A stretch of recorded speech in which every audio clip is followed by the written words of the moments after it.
Now the fun begins.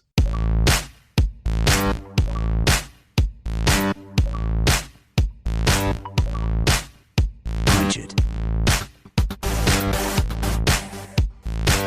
Stop! You violated the law.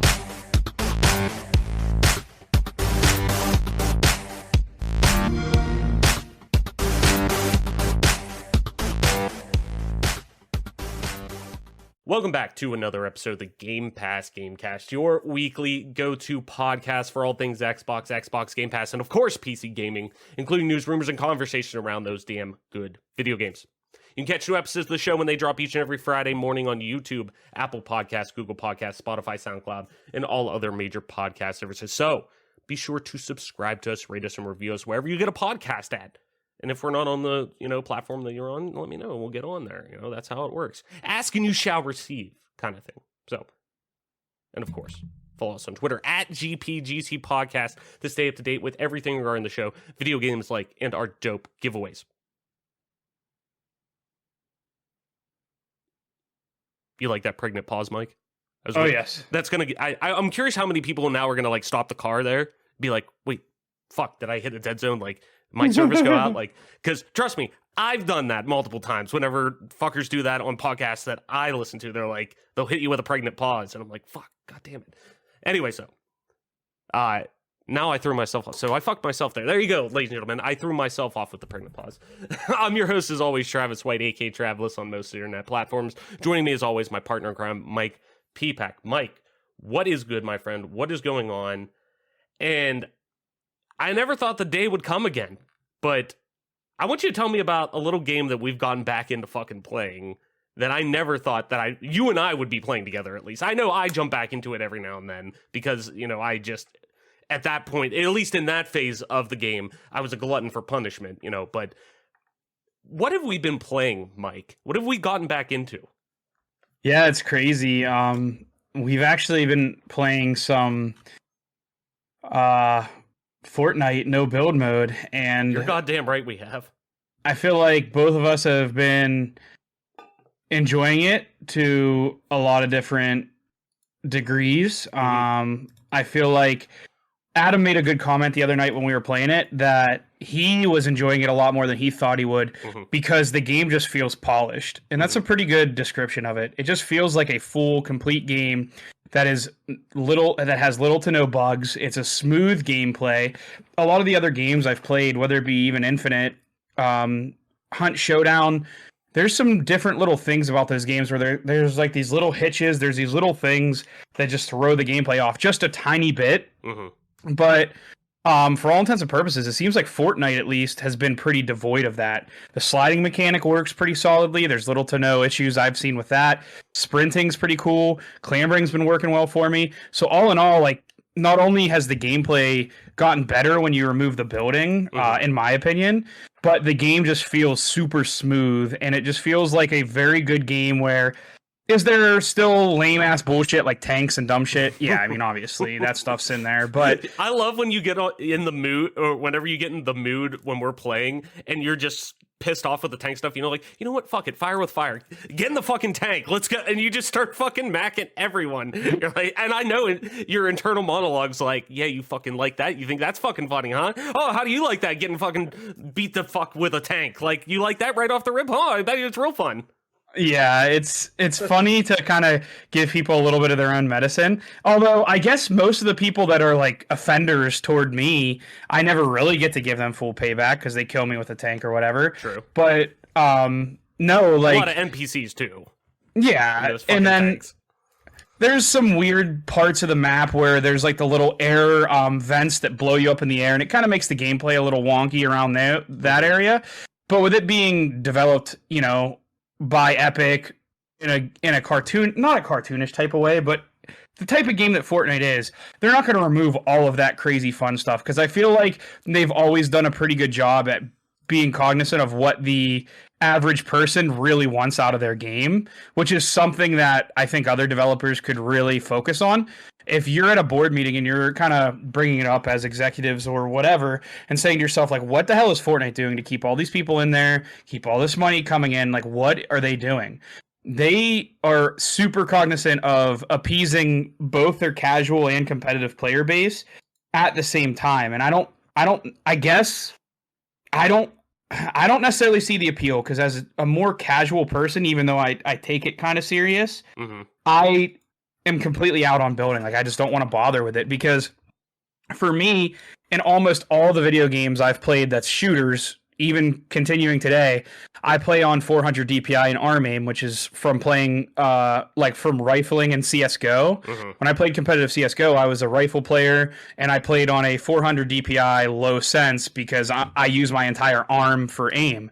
I feel like whenever you're an arm aiming player, especially when it comes to building, you need a higher DPI to be able to do the 90s and build like crazy. And I just feel like it's not necessarily built for someone like me who plays with arm aim. So, and I don't play controller on that or Apex. I just can't get the movement down. I lose too much movement, although the aim is better because the aim assist.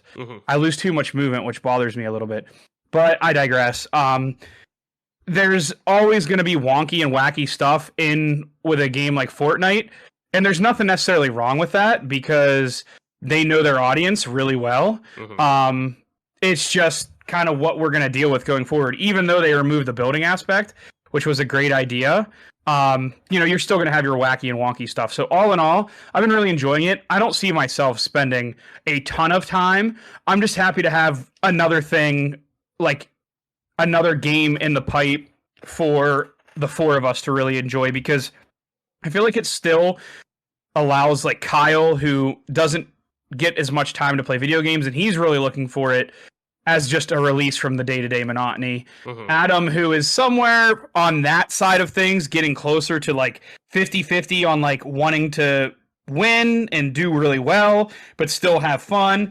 I feel like you're on a little bit more on the competitive side. While you can be super casual and have fun with it, you are looking to do your best every game. And I'm not saying like Adam and Kyle aren't, but they don't really care as much. I think for me, like out of us four, of like the group that we always play with, it goes, if you're looking at this on a scale, like competitiveness and really just interest in esports and whatnot in general, like from that viewpoint of video games, it's 1 you, 2 me, then Adam, and then Kyle, obviously. Right. Where I have a pretty deep interest in esports and whatnot, but I'm also very into casual experiences as well, where I'm not going to just like, and neither are you, but like, I'm not just going to go and like swanton bomb off the top of my house or anything if I lose. Like, I'm going to be pissed, but I'm going to be like, whatever. Like, one of those things.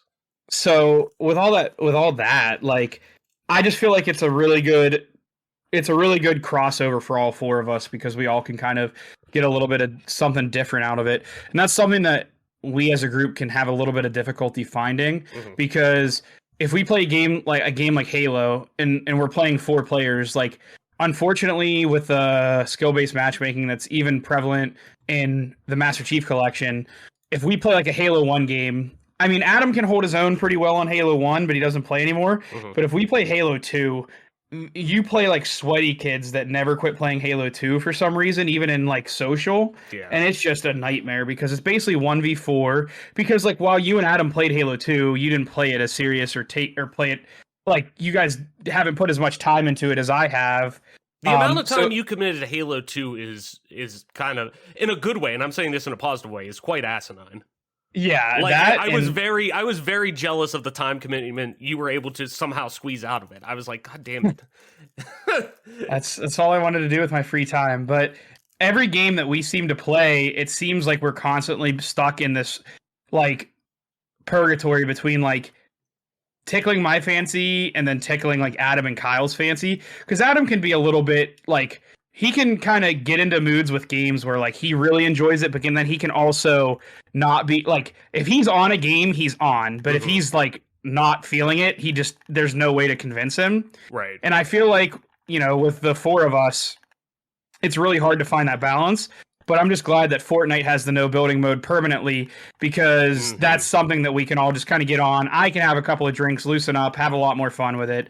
and that way everyone's having fun. Yeah. And I'm going to keep it a buck. I had a fucking blast when we played on Friday. All four of us. We played for like 4 hours. Like, Yeah, which was crazy. If you would ask me in 2022 if I'd be playing Fortnite for 4 consecutive hours and having a blast like the whole time, it would have. I would have told you you're a fucking liar. But I also had, like you said, it's a great game to just, sit down, drink a couple beers with your friends. And in my case on Friday, I drank an exceedingly amount, much more than I expected to, but, which probably played into my enjoyment of it. But we still were like, I was still playing well, which I was like, man, for being this drunk, like not hammered, but this drunk and playing this well, like I'm pretty proud of myself. But no, like that always is the thing that I try to bring up, like when we're talking about games that we're playing and whatnot, like things that we always want to try. There's always those games that we're looking for that could fit in the middle of that Venn diagram that is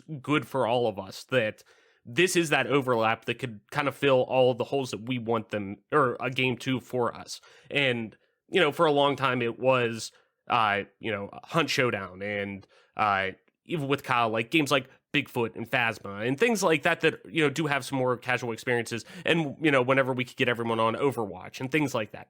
But I think Fortnite is that, and it's a reason why, like, I've kind of always still checked in with it every now and then. And now that it has building out of it, and it seems like, at least from the echo chamber I'm in looking around, a ton of people are very, very positive on the outlook of the game now because of the no building, because that's something that even from a standpoint of, hey, just give us that option to do that outside of, it doesn't have to completely, you don't have to completely remove building, but give us that option to play no building, that it seems like it's very positive right now. But it's a game, like you said, that is very polished. And I think it's really for a long time, a lot of people used PUBG as the very much the, hey, here's the example of what you want to have, the best case scenario if you're releasing your game in early access, or this is the best example to throw out of early access.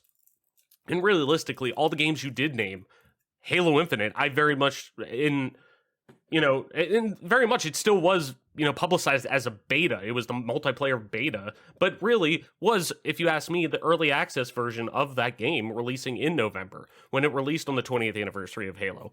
That when they put that out there, that to me felt very much like we're in the early access version of this game, given the polish that it had at that time, given the content that was provided. Or lack thereof. Right, and that's what I mean. At various levels of what it was, we were getting a peeled back version of that game, or not the end product. And, there's different degrees to that of why that happened, but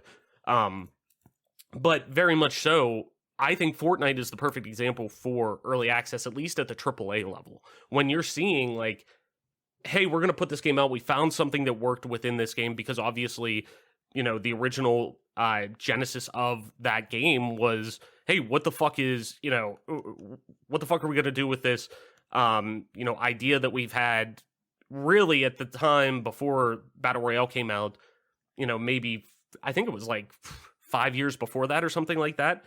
What are we going to do? Minecraft's catching on. Epic wants to do something involving building. And, obviously had a lot of success with Horde mode out of Gears before, Gears moved, before they left the IP behind, and kind of combining all that. And then when it when they really kind of brought that project back and, got the wheel spinning on it again in, 2016 or so, the Save the World mode that came out with it was kind of that vision, and it just didn't work when it was releasing in early access. And when the Battle Royale craze caught on and they wanted to get in on it, and granted, they weren't the first, but they were very early to do so, and that catching on, they did it and released it in a way that was, hey, we're going to, and to an extent, they stayed early access much longer than I think they needed to, because it was a way for them to get around, at least from my understanding from a lot of people on the development side that I've read up on and whatnot. It very much seemed like a way for them to kind of skirt around the PSN store, and the really on Xbox's side there wasn't much on this end, but on PlayStation side with their storefront, each update that was put out needed to have approval put to it on the store if it was a fully released game. But early access games did not because of the amount of updates that traditionally do come with them.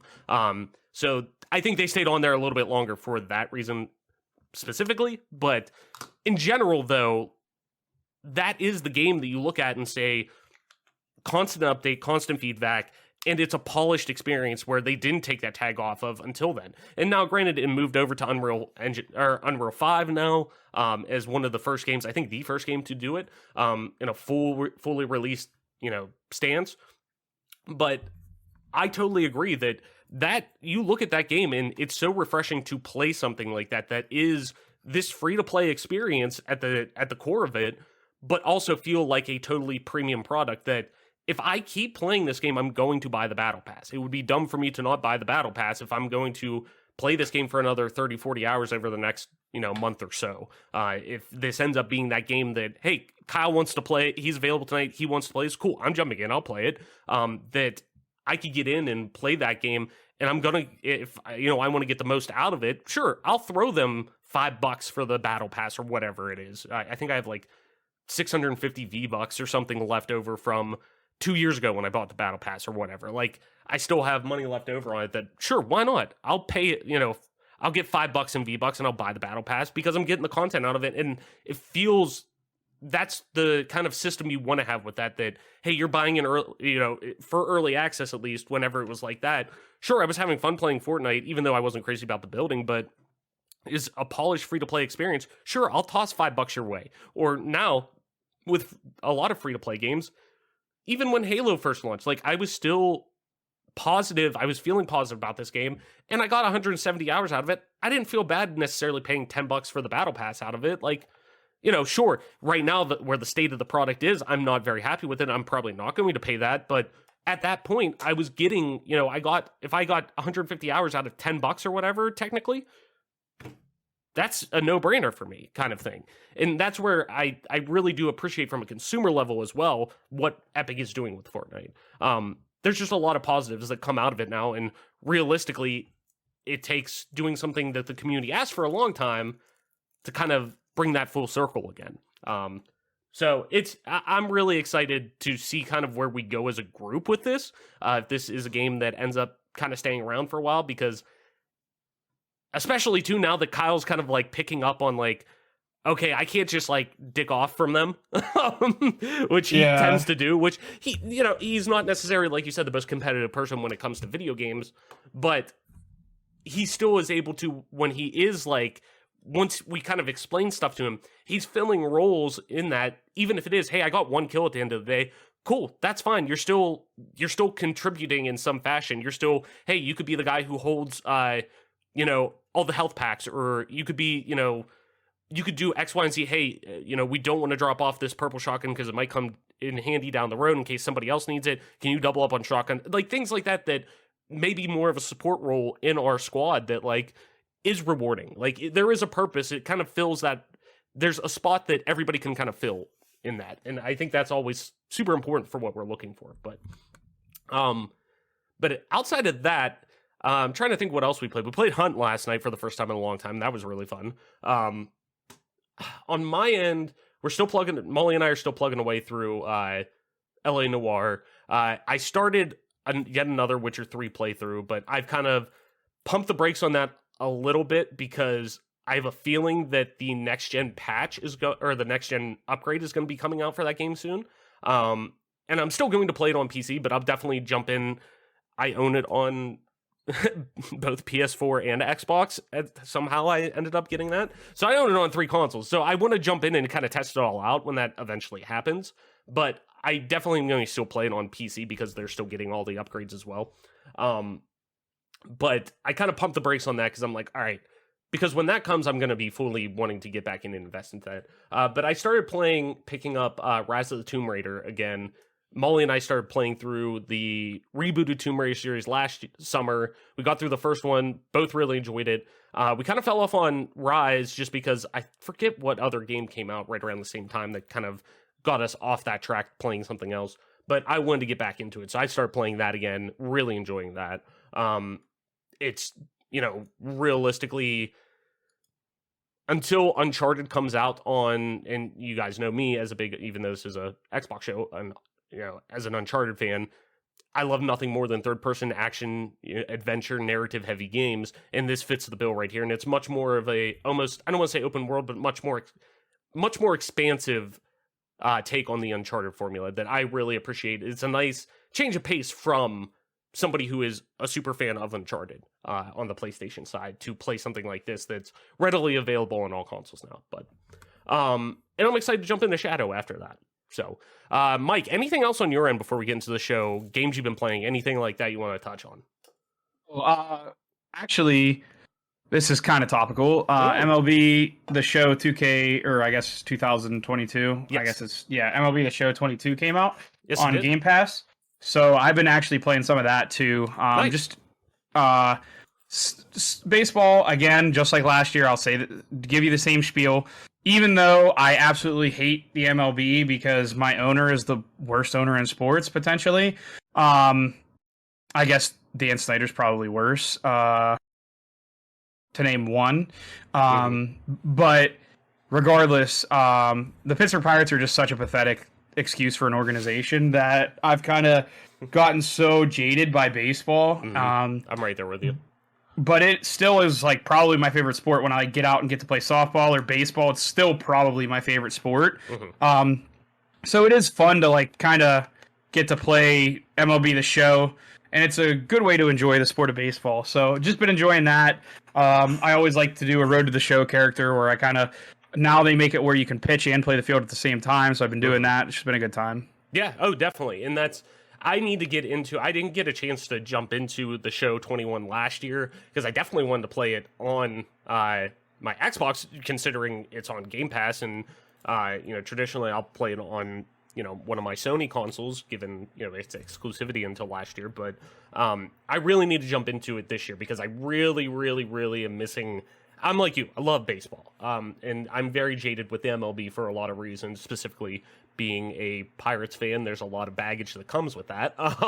So it's, I'm really, but at the same time, I've really been wanting to jump in and get back to having that kind of sports game that I can kind of jump into in and out of, just because I've been kind of jaded on a lot of sports games for a long time. I used to be like you somebody who every year I'm buying the new NHL, just being a huge hockey fan as well. The NHL games and MLB The Show. Those were the two sports games I bought pretty much every year. And lately I've faded off from the show. I think I got 19 on PlayStation Plus one. They gave it out on PlayStation Plus as a free game at one point one year in 2019, obviously. But I think that was the last one. The last one I physically bought in store, just looking at my game sitting here, was MLB The Show 16. So it's been a fucking while. And NHL is probably just as long. But then again, Game Pass, obviously, with EA Play and stuff, has been getting NHL on there a little bit sooner than, I would like it a little bit quicker. But at the same time, I'm still able to play it each year when it comes out. But at the same time, going out and buying them, I want to have that sports game that I can just kind of turn on, almost like Shredders has been on my end as well. And I know you've been kind of picking at that a little bit here and there, Mike. But playing it on PC and stuff, like, it's been nice to just pop in there, do a couple of runs just to kind of clear my mind and just relax and turn my brain off for a little bit before we start playing something, or I start working on, some of my development classes and things like that. I want that sports game, and I'm hoping that could be it, because I'm like you. I love playing, like, Road to the Show and stuff like that, and be a pro in NHL. Like, that's where I invest in. Like, I love investing in that. And same with, like, be a GM mode, GM modes and stuff like that. Like, I love that end of it, the contractual end and team management, things like that. So, but yeah, I'm right there with you. I need to jump in and play that. But outside of that, I think that's all I've been playing. I know that kind of seemed like a lot, but I feel like, I don't know. I felt like there was more, but I don't think so. Anyways, Mike, let's head into our topics for this week. And this one's hot off the presses. But it is very much something I want to make sure that I bring up and talk about, because now this now this entity being within the Microsoft, portfolio of studios and acquisitions that they've had, and obviously the biggest acquisition that they've had to date. I think it's really important to talk about, not only from that standpoint, obviously being an Xbox show, but more importantly from how proactive I think both of us are on workers' rights and wanting to be pro-worker and, a multitude of things like that, that as our society gets a little more progressive when they're looking at combating, some of these workforce issues that we've been seeing for so long. And for once we have a really positive, and I'd like to say, I'm saying really positive because I think this is literally might be best case scenario for first steps. That is, I don't think it's obvious. It's not a fix all, but because we're still going to see crunch and whatnot out of it, but this is a great first step, and especially I think it was needed, especially from this entity. And the entity I'm talking about is Activision, Blizzard. They are converting all Q&A, quality assurance, to full-time employees. This comes from Matt Kim over at IGN. As always, link in the description. Go over there, give Matt a click. He does absolutely great news work over at IGN as their lead news reporter. So go over there, give Matt a click, check out all his work. There was an update to the article, but I'll read the original story as well. New details about Activision Blizzard's plans for converting QA testers to full-time employees have emerged. In a statement to Bloomberg, the Raven employees who formed a union earlier this year will not receive new pay bumps, quote, due to legal obligations under the new Labor Relations Act. The CWA responded to Activision's claims, claiming the move, quote, galling, that Activision has excluded Raven software QA workers who have been at the forefront of the effort from these benefits. Activision responded to Kotaku by citing Labor Board versus Exchange Parts Company 375 US, yada, yada. You could go pull that up. Which states employers could violate the National Labor Relations Act if they confer economic benefits on its employees for the purpose of inducing them to vote against the union. So, obviously, a couple little tanglements that they need to work out because that's bullshit. But I'll kind of read the original story because the original story is very much, I think, a good step in the right direction. Activision Blizzard has announced that it will be converting nearly 1,100 US-based temporary and contingent QA workers to full-time positions. The company says that the change will increase Activision Publishing's total full-time staff by 25% following a recent conversion of nearly 500 contractors to full-time employees. However, some dozen QA team members at Raven Software were not part of the transition, leading to a walkout at the studio. Along with the move to full-time, QA workers will have their hourly rate increased to $20 per hour and be able to partake in the company's bonus plan and have access to full-time benefits, which is huge. Activision Publishing COO John Taub and head of Blizzard Mike Ybarra both sent emails to staff today announcing the change. Both cite that the need to support ongoing and live games as a reason for the change. Quote, during the last 2 years, Call of Duty has expanded and evolved.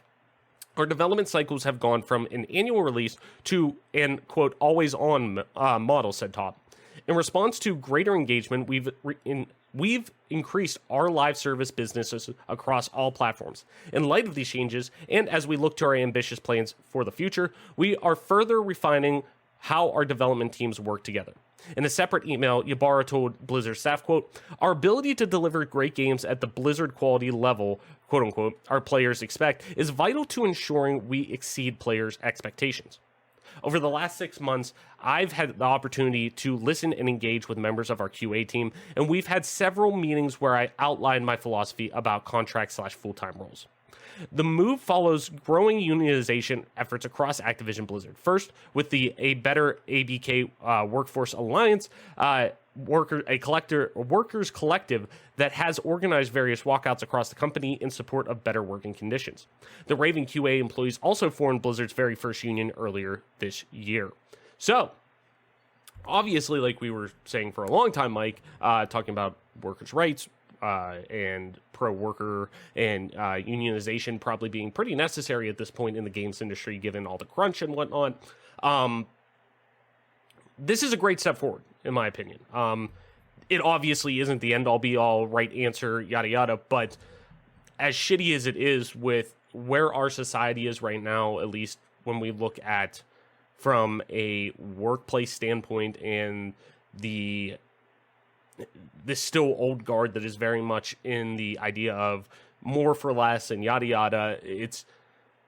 This is a good move. This is a good, I don't want to say compromise, but this is a good first action from a studio and an entity that needs as much good actions and change as possible. And obviously, the Microsoft acquisition, you got to imagine with how deep Microsoft's pockets are right now, that doesn't hurt to be able to do that and bring them, obviously add to this. But I guess, Mike, what, off the cuff, you're looking at this, what kind of taste is this put in your mouth right now? What kind of, where do you kind of sit now as we really start to, crack open this can of worms that is Activision Blizzard, all the shitty things that have come out of there, all the horrible workplace conditions, all of the, moves that were basically, and granted, we're still talking about businesses at the end of the day, but very much so, the bottom line is all that matters, even when it comes to the quality of the product, and even more importantly, where their employees are from a mental and physical standpoint and their well-being.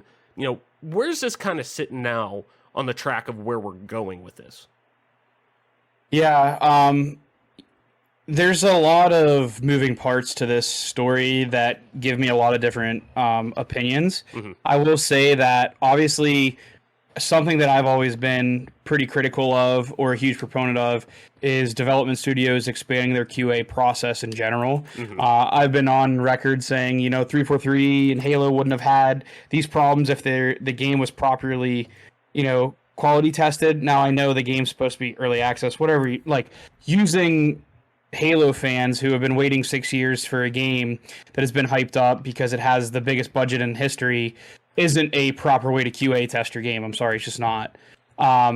So Blizzard moving in this direction is a positive because you're going to get a lot more games that are going to have a lot more polish. And I think all the rumblings finally coming from all the fans, because there's been a lot of people who have, talked a lot of shit about game dev studios and how bad the games are that are coming out, and how the fuck is this even possible that these games are coming out when they're this bad? A game like Cyberpunk comes to mind. Halo Infinite comes to mind. Even, I guess, Battlefield 2042 was absolute dog shit on release. Still is. How are these games with these big of budgets from these developers coming out and they're so bad? Well, I mean, there's a lot of different reasons. Crunch, just workplace culture, but moreover, the games just aren't properly being tested, and game development studios just really didn't give a fuck because people were buying them anyway.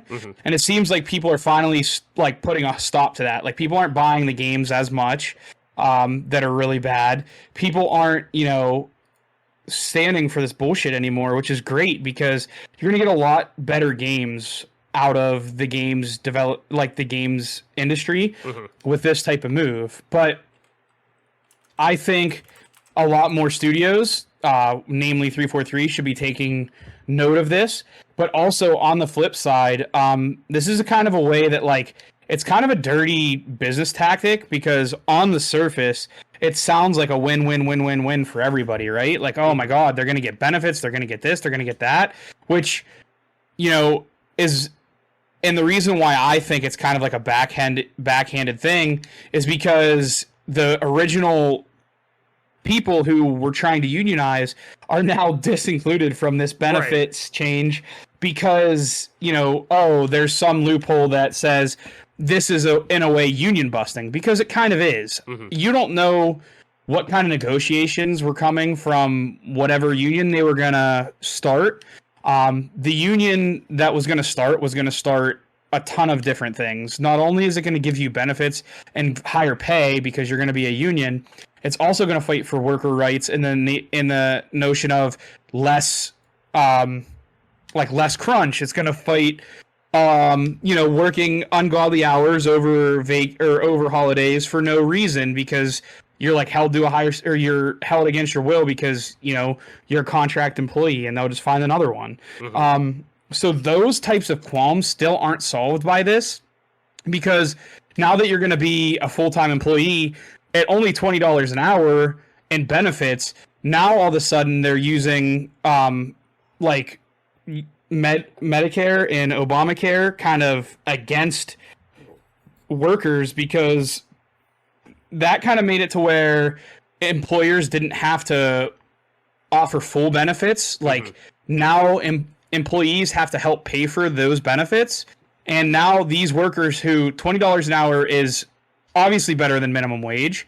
But they're going to be given a position where they're going to have health benefits, maybe for the first time in their life. Yeah.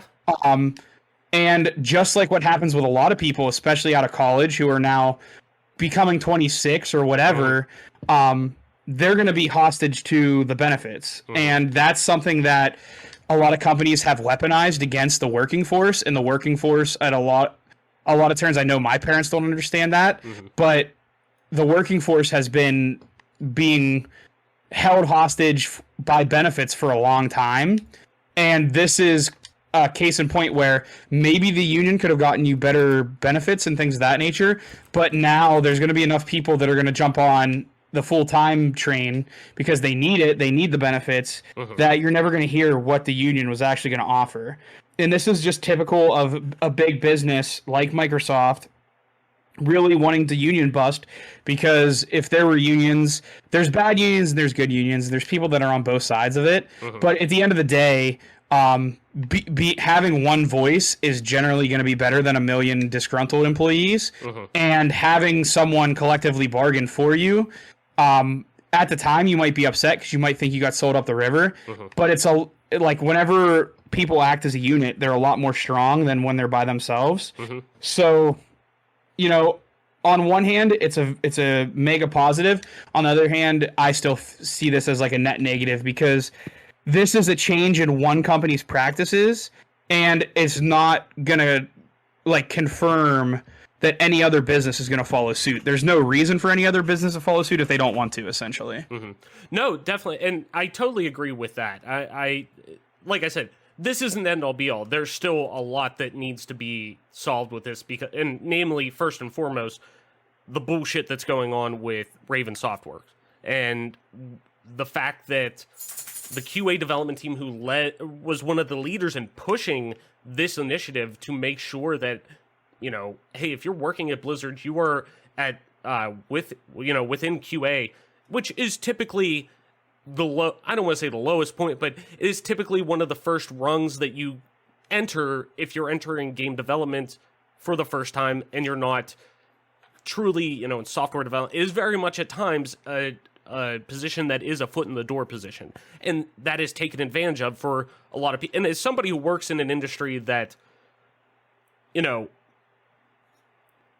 loves unpaid interns. Yeah, like, I'm trying to say it in a nice way, but it's true. I've been very vocal about that in an industry that also doesn't necessarily, you know, tries to take advantage of the industry themselves and what they are at times, and uses that to, you know, some of the employee, or uses it in a manipulative way.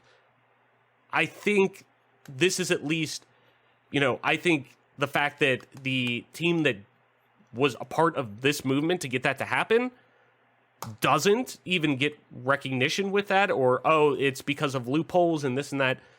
Fuck that. Figure it out. Like, that's, you're leaving yourself open for another can of worms. But I do agree, though, at the basis of all of this, this is a really good step in the right direction. There's at least progress being made. And you're also seeing now, too, that walkouts, strikes, and the idea of workforce empowerment works. Like, saying something when you see something, or saying something that needs to be, you know, talking about things that need to be addressed and bringing things that need to be addressed, not just the mindset of, oh, it's work, it's blah, blah, blah, you need to deal with this, or blah, blah, shut up and deal with it, or blah. No. The fact that this shows you right there that works. Like, the process of unionization to a degree, whether it's actually in a formal way or just the practice of coming together as a union for the greater good of your workforce that you're in. Those things work. Strikes work. Walkouts work. All these things, they work. And this is proof at the corporate level that the fact that you have to make that much noise to begin with is fucking atrocious, because these are some things that I think should just be handled right off the bat. But it at least now helps set a bar that a lot of QA positions now are becoming remote, which helps. And I'm sure that plays into it where, I'm sure their hiring staff is able to take advantage of that. And I'm not saying that's right, but, they're probably not, a lot of people now in a QA position don't necessarily have to be confined to California and the cost of living there and whatnot, where $20 an hour could get you a lot further in Ohio than California if you're doing that. Or even Arizona or whatever. Like, you don't have to necessarily uproot your life to go and do that. It is much more of a feasible position to get into. But the basis that there is at least, hey, a minimum $20. I'm sure there are people there, obviously in QA leads and who are senior QA testers or whatnot that have been there for a longer time are making more than $20 an hour. But at least having that basis there of, hey, you're getting more than you're actually getting a quote unquote livable wage out of this period if you're coming and working for us in QA. And the fact of making all of those employees that were contracted into full time and also adding benefits. But like you said, they're using that almost as a carrot on the stick to kind of entangle a lot of younger, like our generation, into who are very much suffering probably the most out of anybody in the workforce right now over jobs, experience, the pay wage gap and whatnot. Like, it's just, I agree that it's going to be a little bit interesting to see how this kind of all is handled from the standpoint of, is this all fluff now? Or is this going to be something that Microsoft truly does, kind of grab the reins and actually take over and actually fully right the ship? I don't want to say fully right the ship, but more so actually appropriately handles this for the long haul. I'm curious when the deal finally settles with them, is there going to be the issues with Raven worked out? Like, and I mean, really the injustice, if you ask me.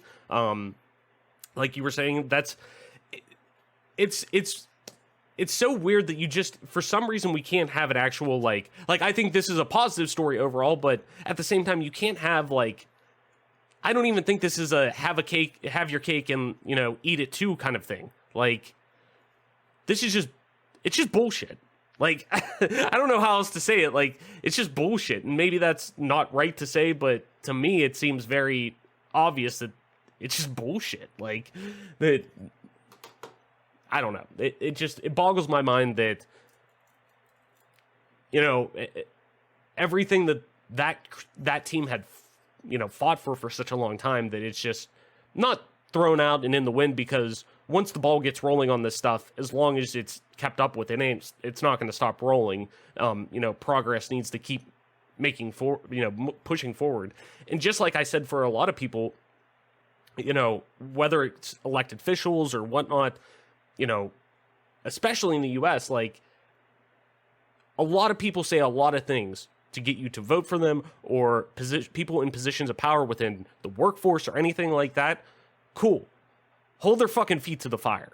Like, okay, they're doing this, they're in this position, or they're doing X, Y, and Z, and you believe in them for this position, or you want to buy into this system, cool. Hold their fucking feet to the fire. Like, cool, they did this, but it's not done yet. Keep pushing forward, and make sure that they keep staying accountable for things like this, where you need to have a livable wage. Nobody, if you ask me personally, nobody who's working 40 hours a week in general, I don't care what field or what profession you're in, nobody working 40 hours a week should be below the poverty line.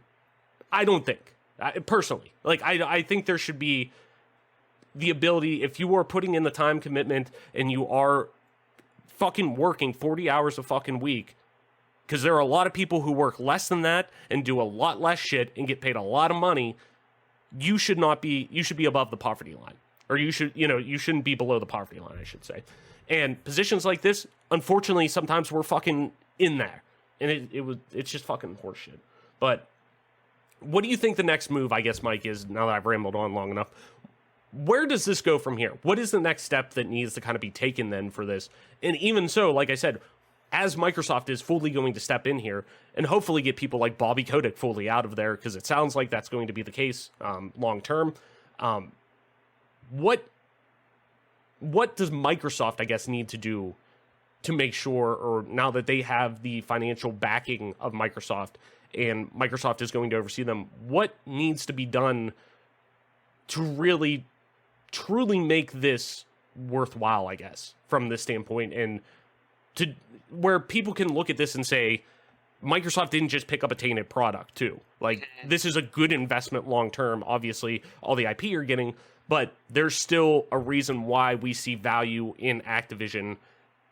And there is a reason why we wanted to invest in them, because we wanted to make a better workforce culture, workplace culture. Because at the end of the day, the people who make the games are what's important. Because at the end of the day, happy employees lead to better products and things like that. Like, if you're well taken care of, if I have more of an incentive, let's put it this way. Me personally, if I'm getting paid more and I'm getting incentivized more to do better and being treated well, that means I'm going to do more work and be, want to put a greater emphasis on the quality that I'm putting into it, at least.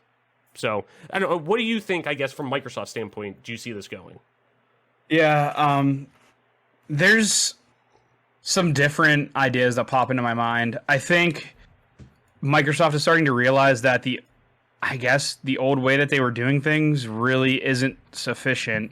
Mm-hmm. And it doesn't take a rocket scientist to realize that. I guess maybe it does, because there's a lot of people on the internet that argue otherwise, but nevertheless, obviously Halo Infinite's a failure, and a lot of people have a lot of reasons for why that game is as bad as it is, and I think a lot of people have kind of pointed at the fact that outside of a few people, the team is so transient. There's always people coming and going, and there's always a shuffle between employees and things of that nature that obviously the old way of hiring contractors to do this menial work just isn't going to give you a quality product.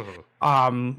That's just the way it is. And I know it's the way that every company does it, because it's a lot cheaper to contract people from outside of the United States to do their work.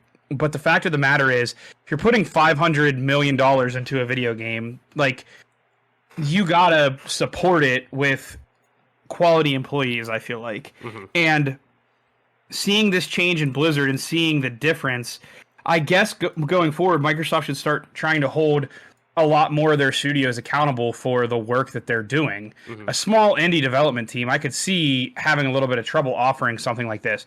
But 343, which is supposed to be, the mega conglomerate game developer for Microsoft that develops its baby, mm-hmm. just operates in such a shitty manner, and it shows with each one of their products. Just sucks. Like, there was servers down for MCC for like 2 days, and it took them almost 48 hours to get a response out for their servers being down. Like, this shit is just absolutely unacceptable. There is little to no server maintenance done with Halo Infinite as well as MCC, and obviously Halo Wars 2 has had its fair share of issues. So there's just been so much going on with 343 with how bad that studio is, and I know it's an easy target, but like, I'm just going to keep beating the shit out of it until they make me stop. Like, it's just so bad, but hopefully all this change inside of Blizzard and Activision will lead them to start hopefully pushing some of their other development studios to do the same, because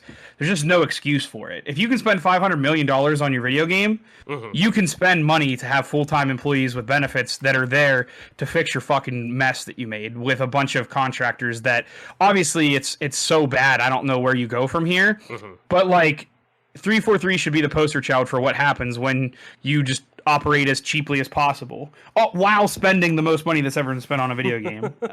I was gonna say, yeah, they're kind of like burning the candle at both ends. Like, yeah, like, it's that meme of the dude who's like trying to figure out which button to push. It's like, spend the most money ever on a game, and while also spending the least amount of like monetary value on a game of all right. time. No, and I definitely I see where you're coming from with that, where I definitely think this needs to I think Microsoft does see the bigger picture a lot with what they want to do with these acquisitions, where I think they understand that they're in a position that's really akin to only a few different entities in gaming, like Nintendo, like you know, really, I mean, I would say Sony too, because gaming really is Sony's probably biggest entity now at this point within their, you know, branches of their of the company overall. But Microsoft's getting to the point where they're really in an interesting position, like Nintendo, where they have stockpiles of cash. They have a lot of assets on hand that they could, you know, really provide that, hey, here's a blank check in a way, like, take your time. You know, and we're even seeing that with, you know, what we I guess what I talked about the week that I did the show solo, that with what's going on with the Initiative and Perfect Dark and Crystal Dynamics and kind of all playing into that of, you know, they're even showing that, hey, we're potentially soft rebooting this game. That's fine. We need the game to be right, though. And, you know, I think definitely there was some disconnect with 343, to say the least, of, you know, what's going on with this game, not to mention also being built on older hardware and, you know, hardware that wasn't necessarily probably what their largest base was going to be with, you know, PC and whatnot. You know, it's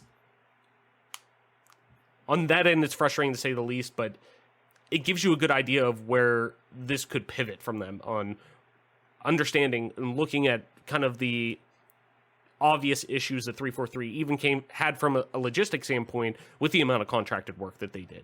You know, hopefully this is a good step in the right direction for a large entity in gaming that is similar to 343. You know, only Activision Blizzard on obviously a bigger, you know, scale or whatnot, that shows that, hey, there's a reason why Microsoft invested into it.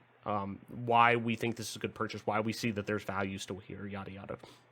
And more importantly, at the end of the day, buying into your employees and showing them and treating them like, you know, I don't want to say treating others like you should be treated or you would want to be treated, but at the end of the day, that is kind of the basis of it, of if you show respect to your employees, you know, actually go, I don't want to say go above and beyond, but treat them with the financial respect that they deserve and the, you know, I don't know how exactly to say it, but you treat them as you would hope to be treated as employees, and so in a rightful way that at the end of the day, that's going to want to, like I said, I know me personally, if I'm treated as a human being and I'm treated with respect, both financially, both as just a peer or a coworker, and I'm in an environment that respects me appropriately, that's going to make me want to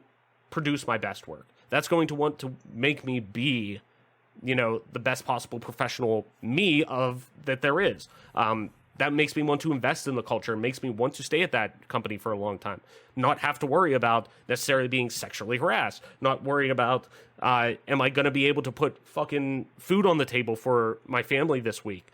Because I'm, you know, one, not only was I working 70 hours this week, but they also cut our pay yet again, or they're contracting, you know, or now I'm not working as much because my contract ran out with XYZ developer and whatnot. So I just really hope that this is more so, like you said, it is kind of backhanded because you see the issues that Raven's having still with getting this under wraps, and I shouldn't say under wraps, but like getting them involved in this and appropriately compensated as well.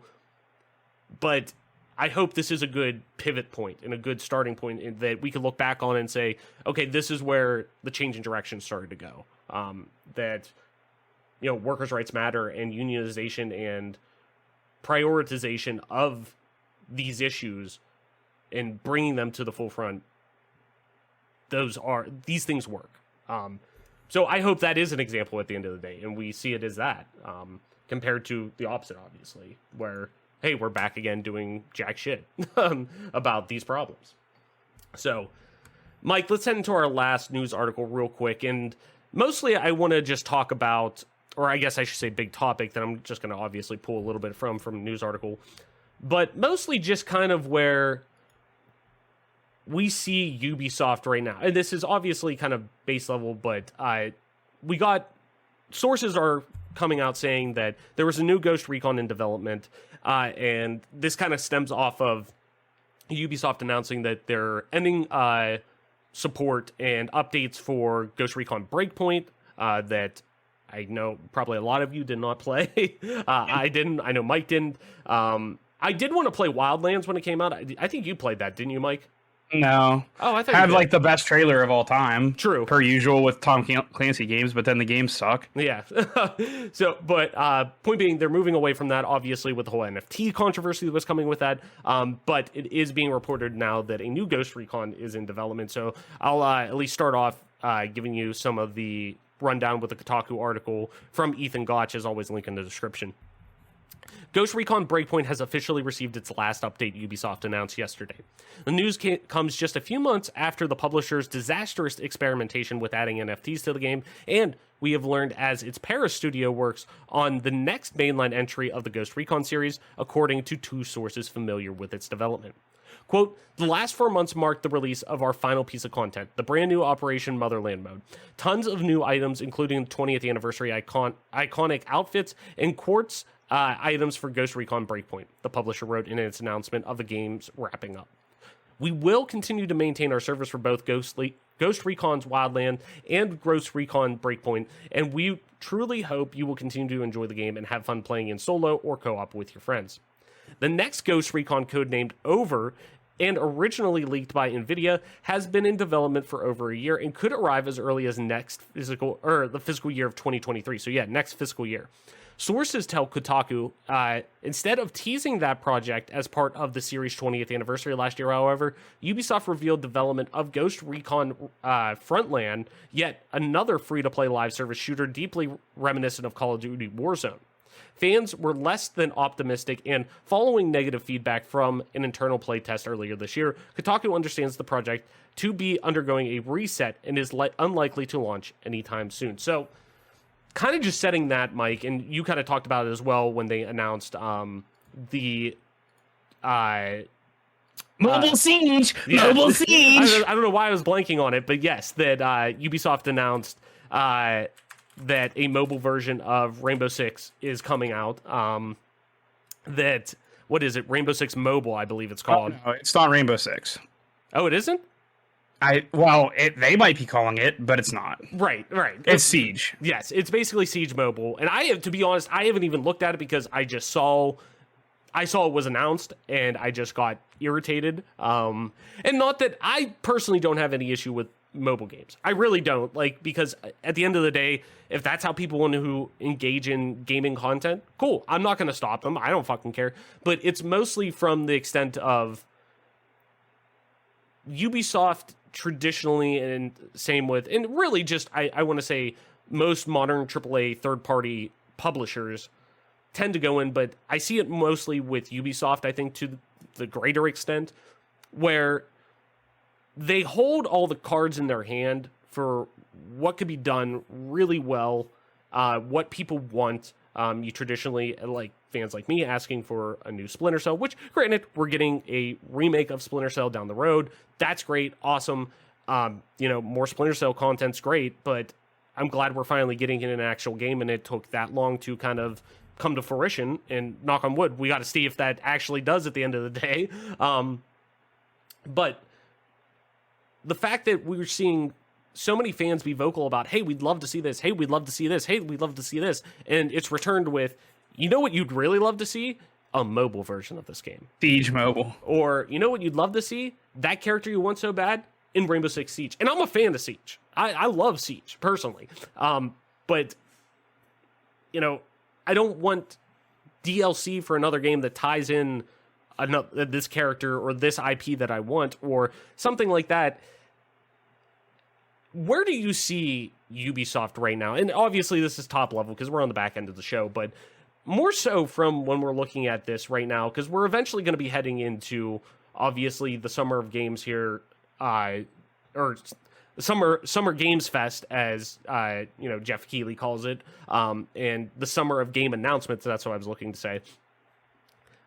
And it sounds like Ubisoft is also planning to do yet another one of their showcases, obviously, to announce all of the stuff coming out, and potentially we'll get to see some of the things we don't know about yet. But where do you see heading, as somebody who has a lot of love for Ubisoft long term, where we both have a lot of interest in Rainbow Six from a long time back, Ghost Recon, Splinter Cell, games like that we had a lot of great memories with Ubisoft, and I still have, continued to play Ubisoft games for, still to this day.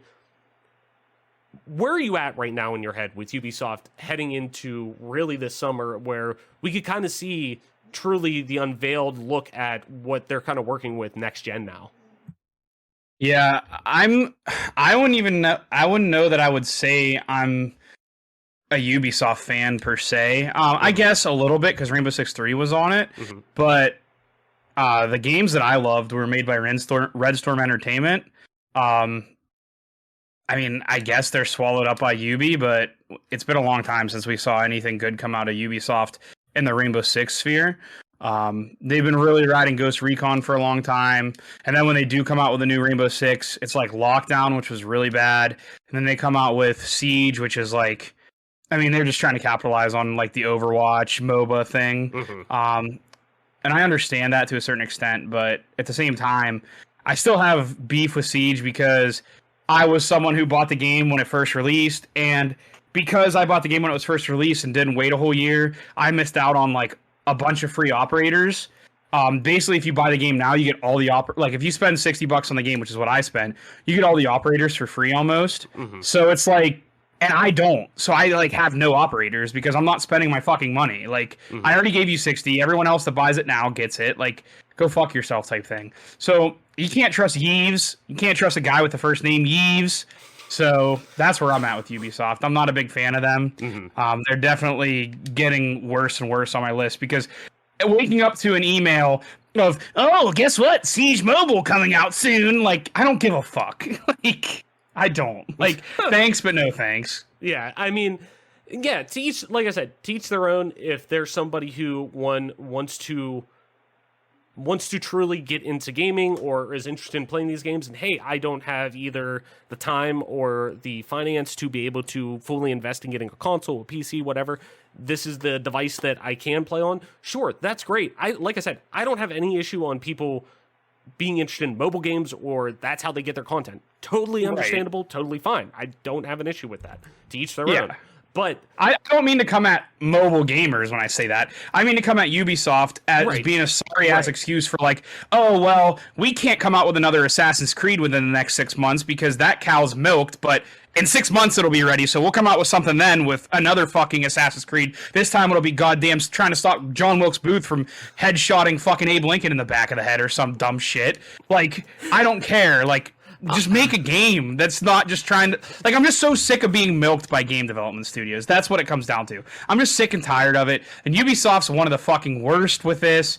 Like, EA is obviously the worst, followed closely by 343 and Ubisoft. I'm just so sick of being fucking milked. I got no more milk left, man. I'm an old cow. Put me down or fucking give me something good. Like, goddamn. Sorry. At least give me my final meal before you put me down. Sorry, Bessie. Unfortunately, girl. Literally, old fucking Yeller me. I don't care, but give me something good before I get old Yeller. Give me that steak dinner, and then you can old Yeller me, and I'll fuck off. If we weren't... Now, granted, YouTube is not obviously our biggest platform that we're on. We're very much heavy on the audio listener side compared to video. But, damn, if we weren't going to get monetized before, the John Wilkes Booth mention might actually be the thing that demonetizes. Not that it's... Trust me, I mean, that's a part of history. We got to talk about it. But I could definitely see if that's what does us in... Or if that doesn't do us in, anything won't at that point. Let's just start talking about Nazis and shit, you know? But, no, I totally agree that it's mostly... It's not necessarily that, hey, we're giving you this content. It's mostly that we're providing this content instead of... We're wanting, it's yet again the, hey, we want player feedback, we're here for the players, yada, yada, yada, where it's not consumer friendly, or I don't want to say consumer friendly, but consumer focused in the sense of, hey, not to the, like, oh, if it ain't broke, don't fix it. It's mostly, hey, this is broke, we're looking for this instead, why don't you tweak this, make this happen? Okay, you know what would be good, you know what's an appropriate response to that? A mobile game. Or you know what's an appropriate response to that? A season pass. Like, start with the basis. There's issues at the basis of these products. There's a reason why, what is it? Hyperspace or whatever. What was the fucking BR that they came out with like a year ago and didn't even last a year, and it was already axed. Like, look at that. There's cool ideas with it because like they had the cool ideas of Twitch implementation with content creators and whatnot with that, but like there's a reason why it failed, because it was doing a lot of things that nobody asked for and nobody wanted. Like, and it just wasn't that great because they weren't taking a lot of player feedback in on it. And it's like, okay, there's a reason why now you're looking at and you're having so many issues with the Call of Duty Warzone equivalent that you're putting out under Tom Clancy that you're wanting to do with Ghost Recon. Like, there's a reason why that's probably, you know, having a lot of issues getting the fucking bus out of the parking lot on this one. It's like trying to go race the Daytona 500 or the Indy 500 with a goddamn, like, jalopy. I don't know. Yeah, like, you're attaching all these sick ideas to just a losing product because it's just so silly. Like, you're trying to race the Indy 500 with a car that's all run down and beat to shit, but has a spoiler on it. And the spoiler is like the good idea that you included in the game. But unfortunately, it's set up for failure because it's attached to just a piece of shit. Somebody drives right out in their fucking 99 Malibu. Literally, with a little spoilie on it, and they think like, and some cool rims, and they're like, yeah, guys, we're gonna win. No, you're not. The equivalent of big gulps, eh? Well, see you later. Like, yeah. And then Ubisoft and other game developers like cry wolf. They're like, we don't know how these games are failing. It's not really like, and it's, my thing is, I know it's not on the development end. I know it's not on the development end because that it's never on the development end with a lot of these large scale studios or large scale publishers, I should say, that are third party, because it's more so about directive on, that's the whole reason you look at Activision and why, and EA, why there was so much just fucking toxicity around the idea of those entities from a consumer standpoint, is because it all comes down to the dollar at the end of the day, and it's positioned to be focused around the dollar and getting, it's more so about casting the net and making the net as big as possible and wide as possible, and not focused on the actual size of the fucking holes in the net. Like, yeah, you're casting a net as wide as possible, but there's also a reason why the fish are able to swim right through it. Like, you're more focused on actually, like, they're putting the cart in front of the horse. You know, it's just, but it's not, I know it's not from a development standpoint, because at the end of the day, there's directives that are being put down on, oh, this game needs to be on 6 different platforms. Oh, this game needs to have some monetization, you know. VR. Right. It has Why? You're right. I'm nothing against VR gamers. I'm not out here trying to talk shit on mobile gamers and VR gamers. But, like, there's games that are good for that, and there's games that just aren't. Right. There's experiences that are tailored for that, and there's experiences that are very much, very much curtain hold into, like, we're just gonna make this work. Like, we're gonna just twist it. It's like, it's a square peg through a circle hole. Like, you're just banging it in there. Like, yeah, it'll fit. Like, no, no. Anyways, though, Mike, I think that's gonna do it for our episode this week, because we've gone through and just vented and kind of aired our grievances enough. I think with Ubisoft, they're dead. Just what's the quote from Simpsons? He's already dead. He's already dead. Yeah. But then again, I'm also gonna boot up Siege at some point, and I'm also gonna play the newest Assassin's Creed, because I'm just like that. You gonna stop the fucking assassination attempt? Yeah, I'm gonna jump in front of the bullet. Yeah, that's what it's gonna be. They're running out of other history timelines to try to alter. Yeah, fucking A, man. Ugh. John Wilkes Booth, Jesus. Before we even continue down that road, now that we're at the end of this episode, Mike, why don't you tell people where they can find you on the internet to talk about everything we talked about? And obviously John Wilkes Booth, I guess, at this point. Where can people find you, talk about all the nerdy shit we talked about today on the show? You can find me on Twitch at MP_Toy Soldier, or you can find me where the Bluebird sings at TOYSXLDIER. That's Toy Soldier, and the second O is an X. Nice. And as always, I'm your host, Travis White, aka Travelus, on most internet platforms, including at Travelus_ on Twitter. That's TRAVLESS_. You'd also find me streaming time to time on twitch.tv/Travelus_, same as Twitter. And you you want to play some video games with me on all platforms pretty much at this point, specifically Xbox Live, you can do so at just regular old Travless. That's Travless. And this, ladies and gentlemen, has been your newest episode of the Gamecast, your weekly go-to podcast for all things Xbox Game Pass, and of course PC gaming, including news, rumors, and conversation around them damn good video games. You can catch new episodes of the show when they drop each and every Friday morning on YouTube, Apple Podcasts, Google Podcasts, Spotify, SoundCloud, and all other major podcast services. So be sure to subscribe to us, rate us, and review us wherever you get a podcast, and let us know if we need to get on a platform that you listen to and we're not on. And while you're at it, follow us on Twitter at GPGC Podcast to stay up to date with everything regarding the show, video games like, and our dope giveaways. And with that being said, Mike, before we talk about other assassinations in our nation's history, that's going to do it for our episode this week. So thank you everyone so much for listening, sharing, and being a part of our growing community. Game on, wash your hands, listen to the doctors, Black Lives Matter, and we will see you next week.